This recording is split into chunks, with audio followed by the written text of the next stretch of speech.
महाराष्ट्रातील तमाम माता भगिनींचे आपल्या TV6 मराठी या यूट्यूब चॅनलवर स्वागत आहे. आजची माहिती खूप खास आहे बहिणींसाठी, ज्यांची ई-के-वाय-सी अजून पूर्ण झालेली नाही, ज्यांना ओ-टी-पी समस्या आली, ज्यांचा मोबाईल नंबर आधारला लिंक नाही किंवा ज्यांची के-वाय-सी झाली तरीही हप्ता जमा झालेला नाही. गेल्या काही दिवसात अनेक बहिणींकडून सतत एकच प्रश्न विचारला जात आहे. आता आमचं काय? पुन्हा संधी मिळणार का? जानेवारीचा किंवा मागील हप्ता न मिळाल्यास पुढे काय करायचं? या संदर्भात काही महत्त्वाची हालचाल प्रशासन स्तरावर सुरू असल्याची माहिती आता समोर येत आहे. विशेष म्हणजे ज्यांची के-वाय-सी राहिली आहे, त्यांच्यासाठी पुन्हा एकदा संधी देण्याचा विचार सुरू आहे आणि ज्यांना पैसे मिळाले नाहीत, त्यांना ही प्रक्रिया पूर्ण करण्यासाठी मार्ग उपलब्ध करून दिला जाणार आहे. नंबर 1. नेमकी परिस्थिती काय आहे? सध्या राज्यातील मुख्यमंत्री माझी लाडकी बहीण योजनेअंतर्गत अनेक महिलांना हप्ते मिळत आहे. पण त्याचवेळी 3 प्रकारचे प्रॉब्लेम मोठ्या प्रमाणात आहे. पहिला प्रॉब्लेम म्हणजे ई-के-वाय-सी राहिलेली आहे. दुसरं म्हणजे के-वाय-सी पूर्ण पण हप्ता जमा झालेला नाही. तिसरं म्हणजे डॉक्युमेंट मिसमॅच. आता तक्रारीनुसार काही ठिकाणी ओ-टी-पी येत नाही. काहींचा जुना मोबाईल नंबर आधारला जोडलेला आहे. तर काहींचं बँक खातं डी-बी-टीसाठी सक्रिय नाही. या सगळ्या कारणामुळे लाभ अडकलेला आहे. आता दुसरा प्रश्न म्हणजे आता नवीन संधी का दिली जाऊ शकते? प्रशासन स्तरावर हे लक्षात आलेलं आहे की अनेक महिलांची चूक नसतानाही त्यांचे लाभ थांबलेले आहेत.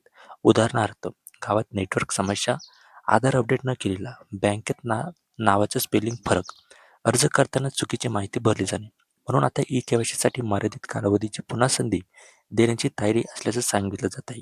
ही संधी 2 गटातील असू शकते. एक म्हणजे ज्यांनी अजिबात के-वाय-सी केलेली नाही.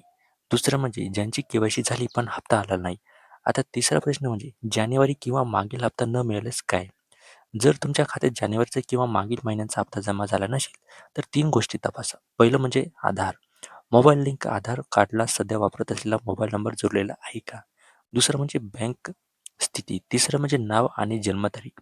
तुमचा आधार, बँक आणि अर्ज या तिन्ही ठिकाणी माहिती एकसारखी आहे का? यातील एक जरी मिसमॅच असेल तर पेमेंट होल्ड होऊ शकतं. आता चौथा प्रश्न म्हणजे ई-के-वाय-सी पुन्हा सुरू झाल्यास काय करायचं? जर अधिकृतरित्या ई-के-वाय-सी प्रक्रिया सुरू झाली, तर घाई गडबडी टाळण्यासाठी आधीच तयारी करून ठेवा. आवश्यक तयारी म्हणजे तुमचं आधार कार्ड लिंक असलेला मोबाईल, बँक पासबुक, अर्ज क्रमांक आणि सर्वात महत्त्वाचं म्हणजे तुमचा मोबाईल सुरू स्थितीत आणि नेटवर्कमध्ये असावा. आता 5वा प्रश्न म्हणजे मोठी चूक करू नका. काही ठिकाणी लोक पैसे घेऊन के-वाय-सी करून देतो असं सांगतात, पण लक्षात ठेवा, अधिकृत प्रक्रिया शासनाद्वारे ठरली जाते. गावातील सुविधा केंद्र, अधिकृत कॅम्पमधूनच प्रक्रिया करा. ओ-टी-पी कोणालाही इथे सांगू नका. आता वेळ मर्यादित असू शकते. महत्त्वाचं म्हणजे ही संधी 2 ते 3 महिने खुली राहिलं असं नाही.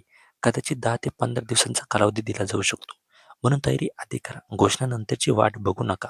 आता ज्यांची के-वाय-सी झाली तरीही पैसे नाही आलेत अशा बहिणींसाठी बँकेत जाऊन डी स्टेटस तपासा. आधार अपडेट आहे का ते तपासा. आता 8वं कारण म्हणजे पुढे काय अपडेट येऊ शकतं.